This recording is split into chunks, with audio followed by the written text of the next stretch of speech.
எம்மா அந்த 10 அடி புத்துக்குள்ளே நாகத்தா எத்தனை நாள் இருப்பேன் 10 அடி புத்துக்குள்ளே நாகத்தா எத்தனை நாள் இருப்பேன் பாலாத வாத்து வச்சேன் நாகத்தா பருகிட வாரும் அம்மா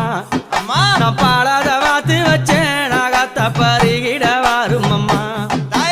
10 அடி புத்துக்குள்ளே நாகத்தா எத்தனை நாள் இருப்பேன் 10 அடி புத்துக்குள்ளே நாகத்தா எத்தனை நாள் இருப்பேன்